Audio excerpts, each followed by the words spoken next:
There have been ongoing talks on social media platforms concerning the Gen Z movement. Should they be leaderless or should they have a leader? In my discussion today with my panel here, we will be talking about the pros and the cons as to having a leader. I'm joined by Chris Mueni, Shalin Kiyoko, Hazel Vion, and myself, Gabriel Mosa. Chris, take it away. What do you think about this? I think revolutions zinafaa kuwa na a leader. Reason as to why I'm saying this is because when a leader is there, we'll see that policies will be able to be passed in a specific way. Na watu watakuwa na the path that they are supposed to follow to achieve what this revolution is meant to achieve.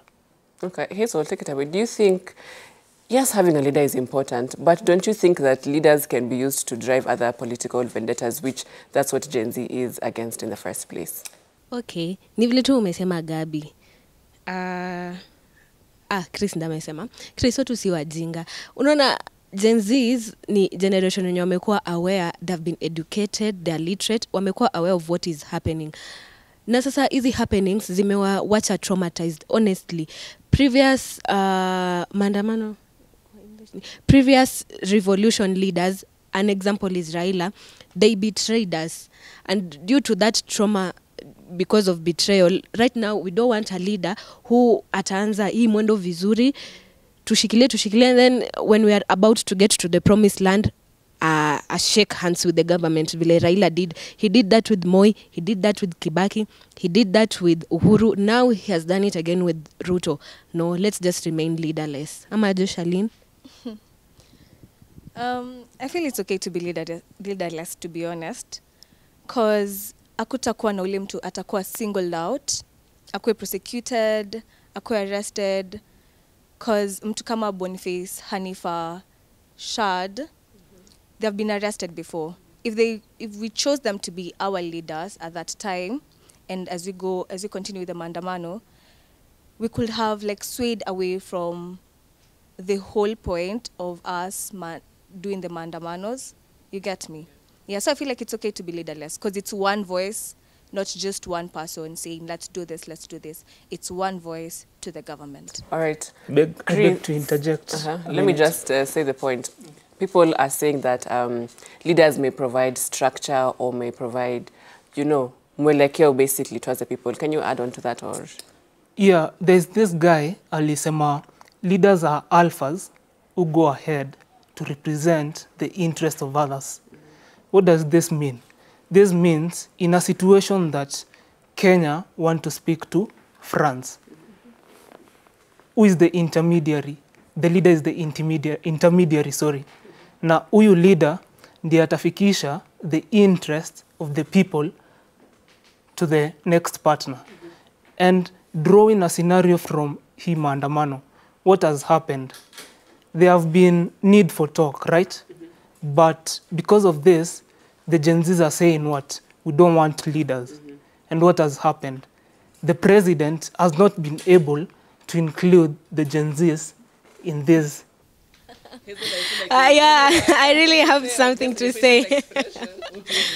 Okay, Chris. Yes, we've been leaderless, but we've achieved far much more than we wanted to achieve. Example, when the president decided to dismiss his first cabinet and appoint new ones, someone might argue he returned some of them that we didn't want, but your dismissal, it was a win to us. Another thing, hii story of rejecting the finance bill na kuandamana, it has led to a lot of civic education. Out here, hata watoto wa Gen Alpha, they want to know what the constitution is about. They are reading it. Hata mimi mwenye sikufanya histo, I did jog. Right now, I'm reading it. I want to be aware of what the constitution it entails. But on the other hand, according to his points, nimekuja nikaka hivi nikakumbuka, when it comes to power and structure, being leaderless inaweza kutu cost. An example ni kama hiyo IEBC Reconstitution Board. Tunaweza kosa kuwekwa kwa hiyo committee because hatuna leader. Yeah, so this whole thing, I don't know. Chris, you look like you have something to add on to what Hazel has said. Yes, I know I've been for the point that there should be leaders in this entire movement. which is a very good thing.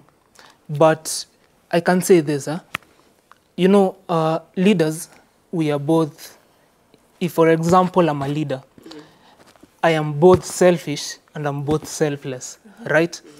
The reason as to why I'm saying this is because during my campaign or when we are having a meeting, like the spaces that were there and I'm the representative, I'll take your views.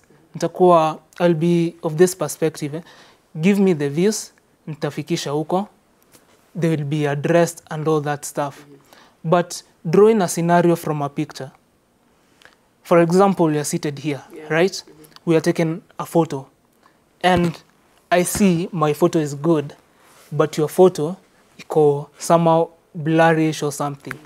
You know, I will say, that photo looks good. You know why? Because I'm looking good on that photo.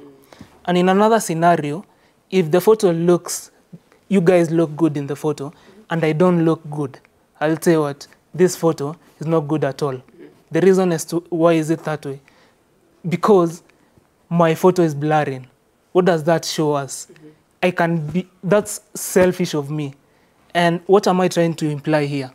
Leaders, sometimes they do go there with a very good motive, but wakifika hapo, they see the goodies in that thing. Utapewa, your needs will be addressed.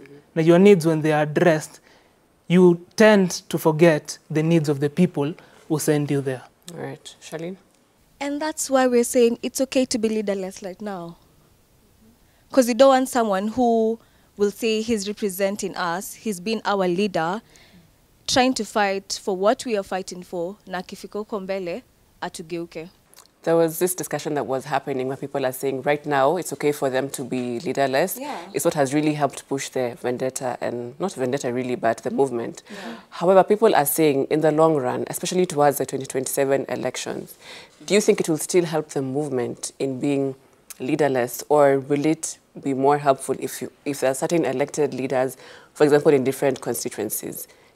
So when we get there, we will work on that. We will work on getting leaders. Right now, people don't want leaders. When we get there, we'll see who was for us, who was for our wants and needs and our voice to be heard, you know, who was pushing the movement, and we will pick leaders from there. Yeah, I also feel like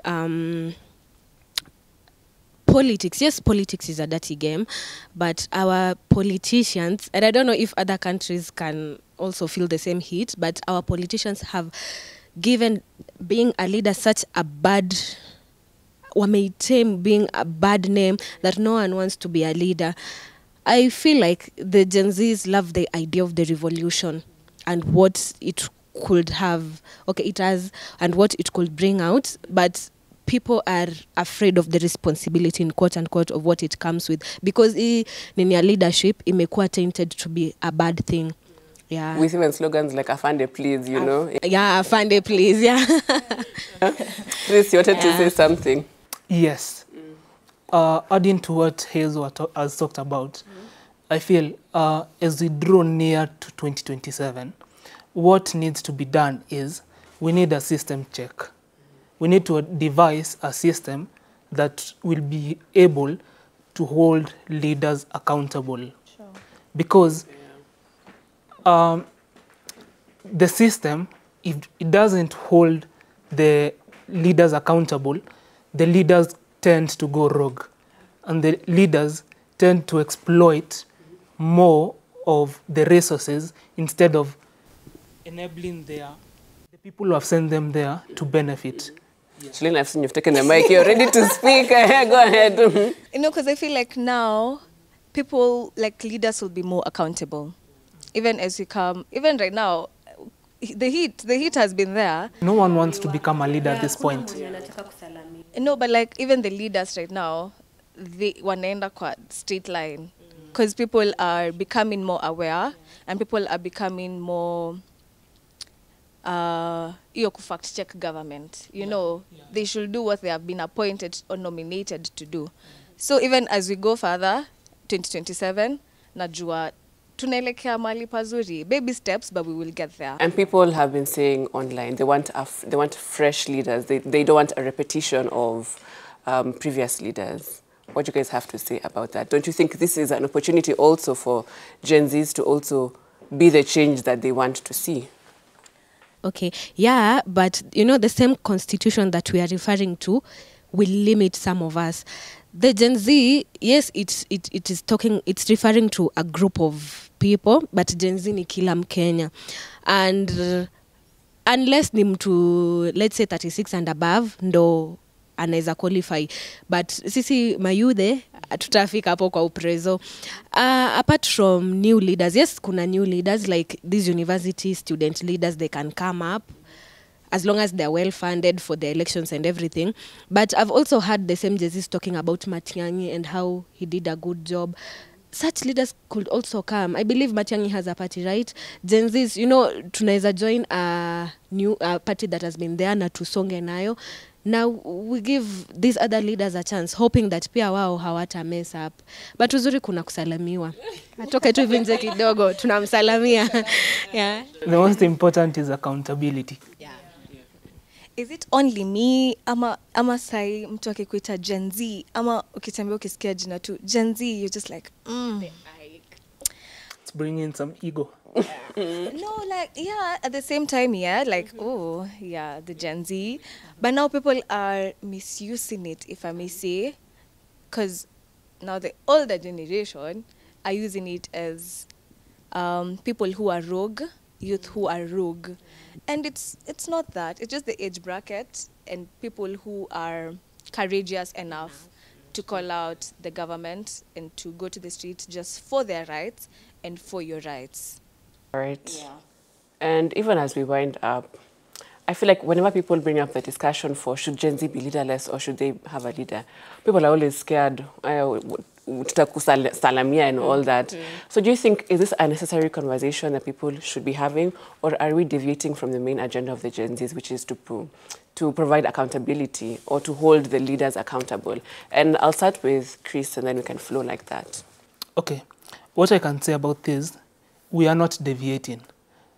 It's a very crucial topic to discuss about. You know why? The reason is because we are nearing elections.